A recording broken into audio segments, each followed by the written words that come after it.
Okay, let's talk about the Super Falcons now. They are back in camp. They will be facing Gambia in June, right? June 14 and 11. That's when they'll be facing Gambia. The girls that have been caught up, I mean, you have so many new faces, yes. So many names are missing. We know it's a provisional list and all that. 26 released by Coach Thomas Dernaby. And if you start with the goalkeepers, that's when you will know that, okay, you haven't seen some names before. But if you follow the Women's League, you understand that these girls are good on their own. But from what we have from the goalkeeping position, where you have Christy Oherako from Conference Queens, she's part of the goalkeepers. You have Tochiko Oluwahe on Rivers Angels, she's back in the mix. Then you also have Chioma Owanko of Nasarawa Amazons. Those are the three goalkeepers that Coach Thomas Dernaby that he has cut up. Then go to the defense, where you have Ngozi Ibiri. She seems to be the only foreign-based player that was invited in the squad. They also have Emanuela Igenwe of Pelican Stars. She's in that mix. You have Rebecca Ajiga of Edo Queens. She's there. Then you have Ginika Ike of Bayelsa Queens. Remember last season she played for Nasarawa Amazons? They are the champions. Sarah Namdi, she's also part of the squad of Nasarawa Amazons. You have Gucci Emenayo of Nasarawa Amazons. You have Joy Jagede of Bayelsa Queens, Mariam Ibrahim of Nasarawa Amazons, and Maureen Okpala of Confluence Queens. I just wonder what's going through the mind of Nasarawa Amazons coach right now. Midfielders, you have Marachi Okonkwo of Nasarawa Amazons. You have Usasi Binovia of Bayelsa Queens, Goodness Oyebuchi of Sunshine Queens, Patience Agbokade of Sunshine Queens, also Ojugo Godson of Abia Angels, Evelyn Nwambuko, that's the former captain, she's back in the mix. Also Ogechi Ukoma of Pelican Stars, she's also there. And then you go to the forwards, where you have Chinaza Uchendu of Rivers Angels, Joy Jerry of Bayelsa Queens, Tessie Biao of Bayelsa Queens, Ijoma Obi of Bayelsa Queens. Then you have Zainab Olakbade of Jokodolu Babes. That's a new one. I mean, Glory Osagai of Confluence Queens. They have Nika Julius of Edo Queens. Nika Julius, I'm sure it's because of the hat-trick that she scored into this one. But she's the only player that scored 3 goals, a hat-trick in the season, in the beginning, just for the season. Match day 5, so it's still early. Now, taking a look at these names, I mean, you see a lot of Nasarawa Amazons girls, you see some Rivers Angels. I think Rivers Angels can't complain because you have more of Nasarawa and Bayelsa Queens, some of the players all here, 26 players caught up for that game against Gambia for the African qualifiers. The winner straight up to Nations Cup. Yeah, I think it's spread evenly. You have a number of players from Bayelsa Queens as well, Rivers Angels, Nasarawa Amazons. And the manager or the technical advisor of the women's team, talking about Thomas Dernaby, has been going around watching some of these games. Little wonder you have debutants in the mix. And I don't want to underrate Gambia, but I believe with what we have on the local scene, apart from Ngozi Ibiri, who is the only foreign-based professional in the list, Nigeria should do the needful to defeat Gambia over 2 legs and qualify for Ghana 2018. We've won this championship 8 out of 10 times. Except for the blip in 2008 and 2012. And when push comes to shove, when you qualify eventually, when you invite the plethora of stars you have playing abroad, the likes of Aziza Toshola, Francesca Odega, Desire Okpara-Luzie, Ngozi Okobi, and the likes, to mix with these local breeds who would have proved their mettle, then definitely you would say Thomas Dernaby has got it right. So we've not disrespected the Gambians at all? No, not in any way. Okay, and if you check, I mean, the way it's going to be, is you're going to be having a first phase, which is going to be from 10 to 15, second phase 17 to 20. You have a point to the fourth phase. And the fourth phase also 24th to first. Those who make the list will go on to the fourth phase. And it's because you still have these players prosecuting games for their respective clubs. So that's why it's in phases. So they come in training for a few days, go back to their club site, come back the following week. Similar to what the guys were doing under Stephen Keshi. Exactly. You know, just to get the core of your team and size the girls up for them to express their talent. You don't need to wait for 2-3 days before a big game and start bringing people from the logistics might not be too convenient, but that's the price you have to pay if you want to represent the national team. Okay. The tennis, the first leg we played in Gambia, 4th of June, and the second leg will be in Nigeria, of course, 11th of June. Well, wish the girls all the best and say the ones that will be able to make the finalists. I love the fact that it's not 35, it's not 30, it's just 26. So, I mean, it's a bit not bogus. It's okay. Precise.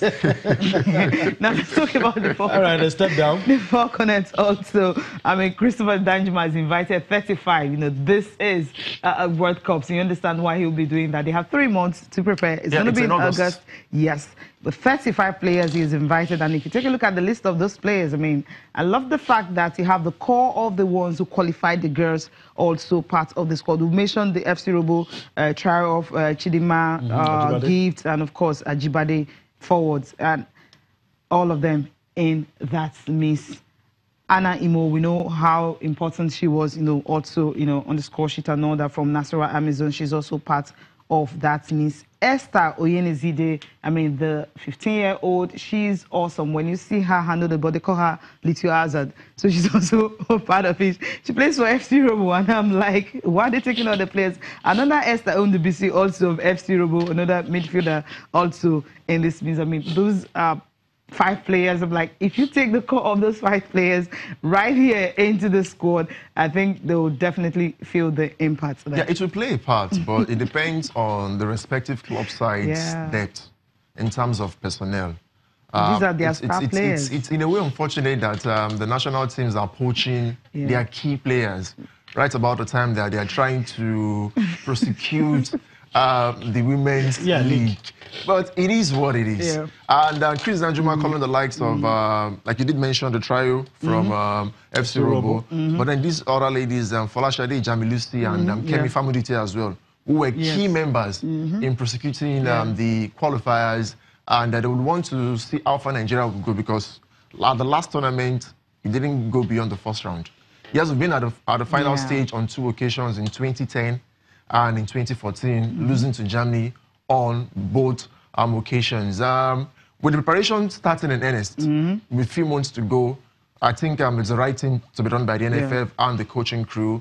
And after a while, they will stream down to the final list. I hope these people have mentioned the poster girl of the Falconettes, Ashirat Ajibade, Gift Monday, Ijami Lucy, Famuditi, Chidima, and the likes, make the cut eventually to represent Nigeria at France 2018. Okay, we'll see what's going to happen. Nigeria is joining in Group D against Haiti, China, and Germany. That's a tough group, right? It's a tough group. Okay. Let's see how far they will go. And hopefully we'll get it right with the boys, too. I just have to chip that in. Okay, the Flying Eagles.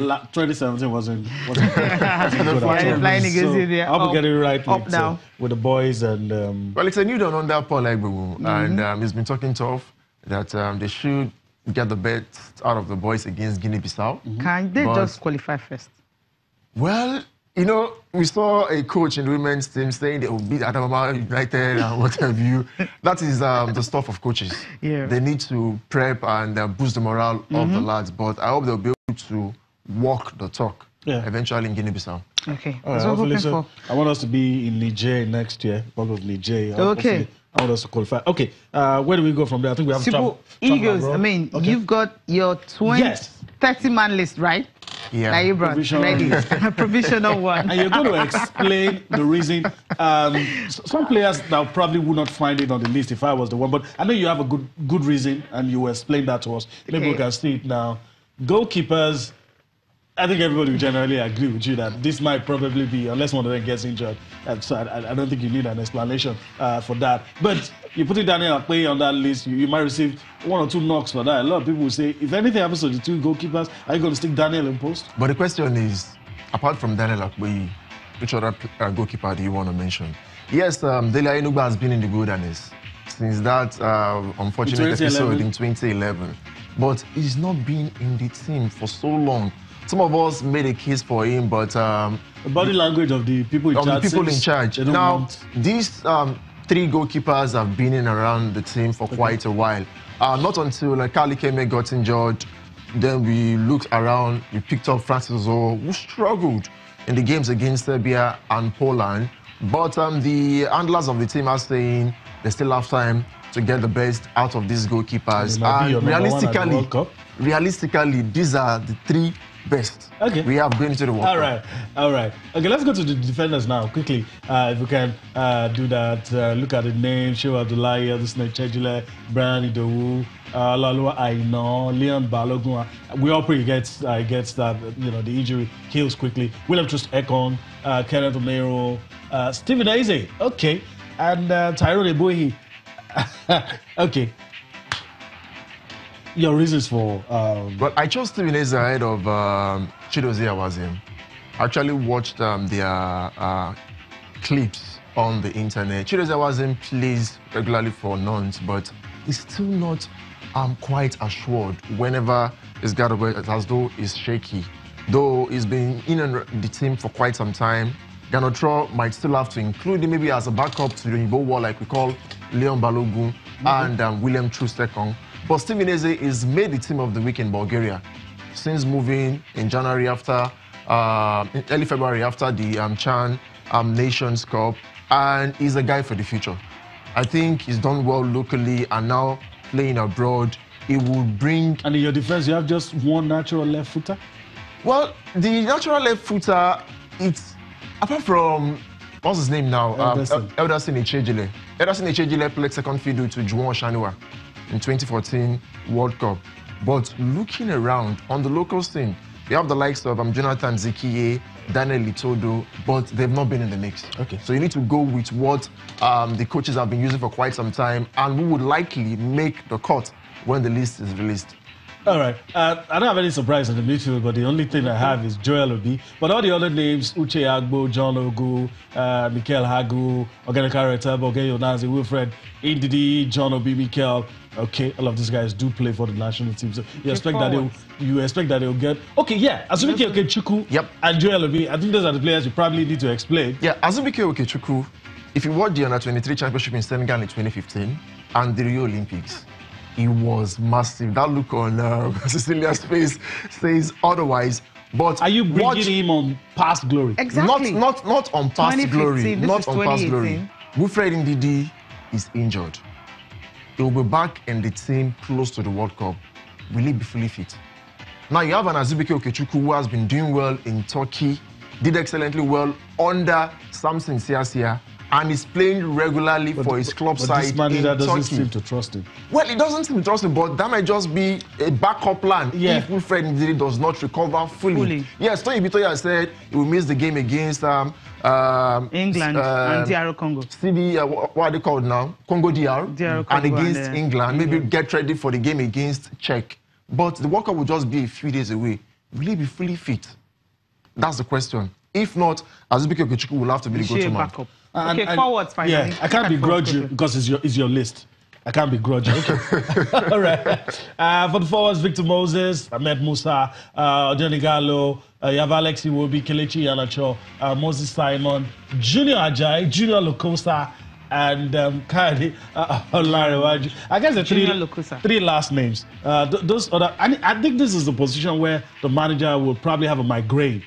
It's even looking at this list is difficult for me, and I imagine what you went through putting up this list. Yeah, it took a while because then there's also other guys like Anthony Wakeme, Isaac Success, Brown Ideye, Ezekiel Imo, and I looked at the goals scored in 2018 in particular. Junior Lokosa, for every players of Nigerian colours, locally and internationally, has scored the most. Okay. Yes, we say it's too late in the day, but Anodion Gallo in 17 appearances has only scored 4 goals for Nigeria. And you need your strikers to get you goals, especially when you play against Argentina, Croatia, and Iceland. Get something out of nothing. It might be late in the day for Junior Lokosa, but if he makes the cut, we saw Ronaldo de Lima in 1994. He didn't play a game, but he was a guy for the future. And a few years later, he became World Player of the Year. You can get crash. You told us about Bartholomew Ogbeche. Yeah, Bartholomew Ogbeche, you can get crash, but if he impresses at the provisional list in the camp, who knows? Maybe he might just get looking by the coaches. You know, Kayode, we'll continue with this. It's interesting. We need to go on a break, and when we return from that break, take a look at the papers, maybe read some tweets, and maybe get Kayode's thoughts on his list. Join us again.